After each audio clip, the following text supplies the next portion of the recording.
Hello दोस्त, मैं Bittu sir आप सभी को स्टडी एग्जाम सेंटर में स्वागत करता हूं। आज हम क्लास 10 का साइंस के जो फिजिक्स होता है उसमें पहला चैप्टर पढ़ेंगे प्रकाश। और प्रकाश के बारे में समझेंगे, उसके गुणों के बारे में समझेंगे, व्याख्या करेंगे और देखेंगे कि उनकी परिभाषा क्या होते हैं, उनके गुणधर्म क्या होते हैं। ठीक है, इस चैप्टर के माध्यम से तो हम लोग देखते हैं। सबसे पहले चैप्टर नंबर फर्स्ट आपको दिया गया है प्रकाश। प्रकाश को हम लोग इंग्लिश में लाइट के नाम से जानते हैं और क्लास 10th में या क्लास 12th में भी प्रकाश चैप्टर से एक ना एक क्वेश्चन जरूर बनता है। तो सबसे पहले हम लोग डिफिनेशन की बात करेंगे कि प्रकाश की परिभाषा क्या होती है। यदि आपसे प्रकाश की परिभाषा पूछे तो लिखा गया है कि प्रकाश एक प्रकार की ऊर्जा होती है जो हमारे दृष्टि ज्ञान को जागृत करती है। इसका मतलब यह है कि प्रकाश के कारण ही हमें अनेक वस्तुएं स्पष्ट रूप से दिखाई देती है। मान लीजिए सपोज दैट यदि हम अंधेरे कमरे में जाए और हमें वहां पे बहुत सारी चीजें रखी गई हो और स्पष्ट रूप से न दिखाई दे रही हो, तो इसका मतलब यह है कि वहां पे प्रकाश नहीं है। जैसे वहां पे हम टॉर्च, बल्ब या कोई भी रोशनी देने वाली वस्तुओं को जलाते हैं तो आसपास की रखी वस्तुएं हमको आसानी से दिखाई पड़ने लगती है। ये जो दिखाई पड़ने लगती है यह किसके कारण संभव हो पाता है जी? तो प्रकाश के कारण संभव हो पाता है। तो हम कह सकते हैं कि प्रकाश एक प्रकार की ऊर्जा है जो हमारे दृष्टि ज्ञान को जागृत करती है, अर्थात वस्तुओं को देखने में सहायता प्रदान करती है। अब उसके बाद यदि हम बात करेंगे प्रकाश के गुण, कि प्रकाश के गुण क्या क्या होते हैं, तो प्रकाश के बहुत सारे गुण होते हैं जिनमें हम आपको 5 गुण लिखे हुए हैं। पांचों गुण को हम लोग समझेंगे कि पांचों गुणों का मतलब क्या होता है। देखिए सबसे पहले दिया गया इसमें प्रकाश सीधी रेखा में गमन करता है। यदि हम बात करें कि प्रकाश सीधी रेखा में गमन करता है, इसका मतलब क्या तात्पर्य है, तो हम समझते हैं कि जब सूर्य से प्रकाश पृथ्वी पे चलकर आता है तो एक तिरछी सीधी रेखा में चलकर आता है, विकिरण माध्यम से होकर आता है। इस आधार पे हम कह सकते हैं कि प्रकाश एक सीधी रेखा में गमन करता है। इसके अलावा यदि हम बात करें पॉइंट नंबर सेकंड कि प्रकाश की चाल कितना होता है, तो यदि प्रकाश की चाल मैक्सिमम की बात करेंगे तो सबसे अधिकतम प्रकाश की चाल निर्वात में होता है। और निर्वात की यदि हम बात करेंगे कितना होता है, तो निर्वात में प्रकाश की चाल 3 × 10⁸ मीटर प्रति सेकेंड, अर्थात 1 सेकेंड में इतने दूरी क्या करता है जी? प्रकाश चलता है। तो हम कह सकते हैं कि प्रकाश जो होता है वो निर्वात में उसकी चाल कितना होगा जी? 3 × 10⁸ मीटर प्रति सेकेंड। इसके अलावा यदि हम बात करें तीसरा नंबर पॉइंट की कि प्रकाश एक अनुप्रस्थ एवं या तथा विद्युत चुंबक के तरंगे होती हैं। यदि हम आपको बता दें कि जो प्रकाश होती है ये अनुप्रस्थ तरंगे होती हैं। इसका तात्पर्य ये होता है बाबू कि जो अनुप्रस्थ तरंगे होती हैं, जो इनके कण होते हैं प्रकाश में, ठीक है, ये लंबवत गति करते हैं। ठीक है, इसलिए इसे हम क्या कह सकते हैं जी? अनुप्रस्थ तरंग और विद्युत चुंबक के तरंगे भी कहते हैं। अगले गुण की यदि बात करेंगे तो प्रकाश के जो तरंगदैर्ध्य होता है वेवलेंथ बोला जाता है। तो प्रकाश का जो परास होता है तरंगदैर्ध्य का वो 4000 एंगस्ट्रॉम से लेकर 8000 एंगस्ट्रॉम तक हो जाता है। इसके अलावा यदि हम बात करेंगे पांचवें पॉइंट का कि जो प्रकाश होता है किसी भी चमकदार पृष्ठों से परावर्तन होता है। कोई भी पृष्ठ रखा गया होगा उससे हमारा प्रकाश क्या होता है जी? परावर्तक होता है। तो ये जो 5 गुण लिखे गए हैं ये प्रकाश के परावर्तन के हैं। तो आप लोग समझ रहे होंगे। अगले हम स्लाइड की बात करेंगे कि जो क्वेश्चन पूछा जाता है बोर्ड ऑफ एग्जाम में प्रकाश का परावर्तन। प्रकाश का परावर्तन की यदि बात करेंगे तो यहाँ पे आपको इमेज में दिखाई दे रहा हो प्रकाश का परावर्तन।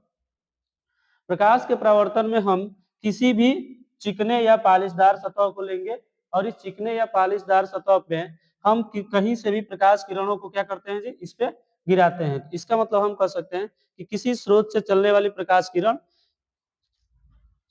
समतल या पालिशदार चिकने पृष्ठ पे टकराकर उसका अधिकांश भाग उसी माध्यम में वापस लौट जाता है। इस घटना को ही हम लोग क्या कहते हैं जी?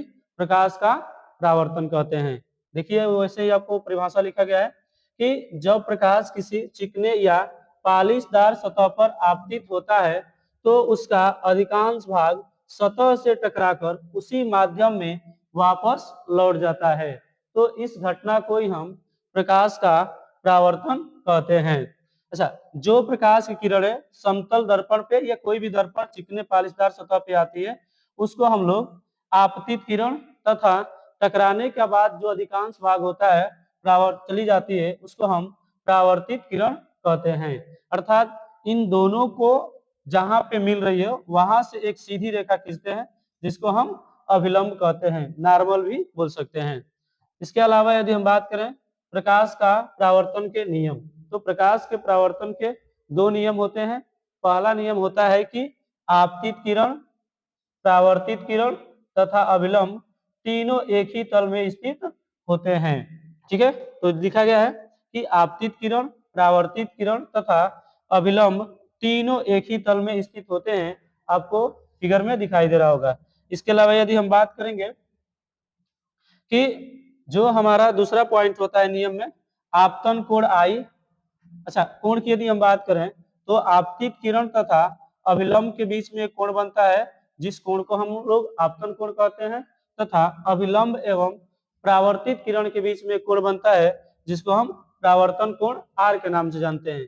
इस तरह से वहां से एक नियम बनेगा कि आपतन कोण आई तथा परावर्तन कोण आर सदैव बराबर होते हैं। अर्थात हम कह सकते हैं कि जो कोण आई होता है वो कोण आर के बराबर होता है। तो इस तरह यदि आपसे प्रकाश का परावर्तन का परिभाषा पूछे या इसके कितने नियम होते हैं ये पूछे या कौन कौन नियम होते हैं तो इस पूरी जानकारी इस पे आपको लिखी गई है, बता दी गई है। ठीक है, अगले स्लाइड पे हम लोग चलते हैं। अगला स्लाइड हमारा ये कह रहा है कि प्रतिबिंब किसे कहते हैं। यदि पूछ देगा कि प्रतिबिंब किसे कहते हैं, यह कितने प्रकार का होता है या उसकी विवेचना कीजिए, तो उसके बारे में हम लोग समझेंगे। देखिए, सबसे पहले यदि हम बात करेंगे प्रतिबिंब का तो प्रतिबिंब को हम लोग इमेज कहते हैं। इमेज की यदि हम बात करेंगे तो हम कह सकते हैं कि वस्तु के किसी बिंदु से चलने वाली प्रकाश की किरणें या तो परावर्तन के बाद या तो अपवर्तन के बाद, ठीक है, जिस बिंदु पर मिलती है या मिलती हुई प्रतीत होती है उस बिंदु को प्रथम बिंदु का हम क्या कह सकते हैं, प्रतिबिंब कह सकते हैं। या दूसरी परिभाषा आपको लिखा भी गया है कि जब किसी वस्तु को दर्पण के सामने रखते हैं तो उस वस्तु का प्रतिबिंब दर्पण में बनता है। अर्थात लिखा गया है कि जब किसी वस्तु को दर्पण के सामने रखा जाता है तो दर्पण में उसकी आकृति बनती है या बन जाती है, और दर्पण में बना आकृति ही उसकी क्या कहलाता है जी, प्रतिबिंब कहलाता है। बहुत ही इजी परिभाषा है। और इसके अलावा यदि हम बात करें कि प्रतिबिंब कितने प्रकार के होते हैं तो प्रतिबिंब आपके दो प्रकार के होते हैं। पहला हमारा होता है वास्तविक प्रतिबिंब जिसको हम रियल इमेज के नाम से जानते हैं, और दूसरा होता है आभासी प्रतिबिंब, वर्चुअल इमेज के नाम से भी जानते हैं। अब इन दोनों की परिभाषा को देखते हैं। सबसे पहले हम लोग वास्तविक प्रतिबिंब रियल इमेज को जानेंगे कि वास्तविक प्रतिबिंब क्या होता है। ऐसे हम कह सकते हैं कि ऐसा प्रतिबिंब जो वास्तव में मिलती हो, प्रतीत होती हो, ठीक है, उसे हम लोग क्या कहेंगे, वास्तविक प्रतिबिंब। लेकिन इसकी डिफिनेशन को अब देख ले रहे हैं। जब किसी बिंदु से चलने वाली प्रकाश किरणें परावर्तन के बाद दूसरे बिंदु पर वास्तव में मिलती है तो इस दूसरे बिंदु पर प्रतिबिंब को क्या कहेंगे जी, उस बिंदु वस्तु का वास्तविक प्रतिबिंब कहते हैं। अर्थात कहने का मतलब यह है कि जब कोई भी बिंदु से चलने वाली प्रकाश किरणें परावर्तन के बाद किसी दूसरे पॉइंट पे मिलती है, ठीक है, तो उस दूसरे बिंदु पर पहले बिंदु वस्तु का क्या कहलाएगा जी, प्रतिबिंब कहलाता है। अब ये आपको एक नोट पॉइंट दिया गया है कि वास्तविक प्रतिबिंब आपको जहां भी होगा, वास्तविक प्रतिबिंब का मतलब ये होता है कि वास्तविक प्रतिबिंब को पर्दे पे प्राप्त किया जा सकता है। अर्थात इसे हम प्रोजेक्ट पे ला सकते हैं, देख सकते हैं। ठीक है, तो ये जो पर्दे पे हम लोग कोई भी चीज को देख पाते हैं ये किसके कारण पॉसिबल होता है जी, वास्तविक प्रतिबिंब के कारण पॉसिबल होता है। उसके बाद दूसरा है हमारा आभासी प्रतिबिंब, वर्चुअल इमेज। यदि मैं आभासी प्रतिबिंब की बात करूंगा तो आभासी प्रतिबिंब में केवल आभास किया जाएगा कि हाँ प्रतिबिंब बन रहा हो, लेकिन वास्तव में बनता नहीं है। जैसे कि जब किसी बिंदु से चलने वाली प्रकाश की किरणें परावर्तन के बाद किसी दूसरे बिंदु पर वास्तव में नहीं मिलती है, परंतु दूसरे बिंदु से आती हुई प्रतीत होती हो, तो इस बिंदु पर बने प्रतिबिंब को उस बिंदु वस्तु का आभासी प्रतिबिंब कहते हैं। इसके अलावा यदि हम बात करेंगे कि जो हमारा आभासी प्रतिबिंब होता है, इसके कुछ नोट पॉइंट है। कह रहा है कि आभासी प्रतिबिंब को पर्दे पे प्राप्त नहीं किया जा सकता है। इसके अलावा हम क्या कर सकते हैं आभासी प्रतिबिंब से? तो इससे केवल फोटो लिया जा सकता है, ठीक है। और एक बात और बता दूं, यदि वास्तविक प्रतिबिंब बन रहा है, वास्तविक प्रतिबिंब बन रहा है, उस समय हम लोग उल्टा वस्तु को लेते हैं, और यदि आभासी प्रतिबिंब बन रहा है उस समय हम वस्तु को सीधा लेते हैं। इसलिए जब हम फोटो खींचते हैं तो किसी भी वस्तु का जो इमेज होता है वो सीधा आता है, और वास्तव में जो होता है यहाँ पे वो क्या है, उल्टा दिखाई देता है। तो इस तरह हम वास्तविक प्रतिबिंब और आभासी प्रतिबिंब को डिफिनेशन और उसके जो नोट पॉइंट है ये हम देख चुके हैं। अगले पॉइंट की हम बात करेंगे। अगला पॉइंट पढ़ेंगे हम लोग दर्पण। दर्पण की यदि हम बात करेंगे तो दर्पण हमारे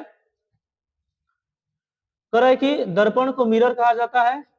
करे यदि किसी चिकने पारदर्शी माध्यम तल के एक पृष्ठ को कलई अथवा लाल ऑक्साइड का लेप करके दूसरे पृष्ठ को परावर्तक पृष्ठ बना दिया जाए तो इस प्रकार के बने निकाय को हम लोग दर्पण कहते हैं। अर्थात हम कह सकते हैं कि यदि कोई भी पारदर्शी माध्यम या कोई पारदर्शी माध्यम तल के एक पृष्ठ को या तो हम कलई कर सकते हैं या उसको हम लाल ऑक्साइड से लेप लगाकर दूसरे पृष्ठ को परावर्तक पृष्ठ बना दे तो इस प्रकार के बने निकाय को हम लोग दर्पण कहते हैं। यदि हम दर्पण की बात करेंगे कि दर्पण के प्रकार को, तो दर्पण के ऐसा देखिए इमेज में आपको दिखाया गया है कि ये हमारा कोई परावर्तक पृष्ठ है या कोई दर्पण है। इस दर्पण को हम लोग पीछे से क्या किया है जी, कलई कर दिए हैं। तो जैसे ही कलई करेंगे तो सामने वाला जो पृष्ठ है, दूसरा पृष्ठ है, इससे प्रकाश का क्या हो रहा है जी, परावर्तन हो रहा है। अर्थात ये जो पृष्ठ है परावर्तक पृष्ठ है। इसके अलावा यदि हम दर्पण के प्रकार की बात करेंगे तो दर्पण के दो प्रकार होते हैं। फर्स्ट आपका समतल दर्पण जिसको प्लेन मिरर कहा जाता है, और सेकेंड होता है गोलीय दर्पण, ठीक है, जिसको स्फेरिकल मिरर कहा जाता है। इस तरह हम लोग समतल दर्पण और गोलीय दर्पण के बारे में पढ़ेंगे, ठीक है। तो यहाँ तक आपको समझ में आ रहा होगा कि दर्पण किसे कहते हैं, दर्पण के कितने प्रकार होते हैं और दर्पण कौन कौन से होते हैं। तो समतल दर्पण और गोलीय दर्पण। आज हम लोग इतना ही पढ़ेंगे। कल के क्लास में आपको बताएंगे हम कि जो समतल दर्पण क्या होता है, गोलीय दर्पण क्या होता है, ठीक है। तो आज हम आपको प्रकाश से गुण, इसके अलावा प्रकाश का परावर्तन, प्रकाश के नियम, उसके बाद प्रतिबिंब के प्रकार कौन कौन होते हैं, वास्तविक प्रतिबिंब, आभासी प्रतिबिंब, इसके अलावा दर्पण। यहाँ तक हम समझ रहे हैं। आशा करता हूँ कि आप सभी को यहाँ तक वीडियो पसंद आया होगा। तो वीडियो को लाइक कीजिए, सब्सक्राइब कीजिए और अपने दोस्तों के यहाँ ज्यादा से ज्यादा शेयर कीजिए, ठीक है। Thank you.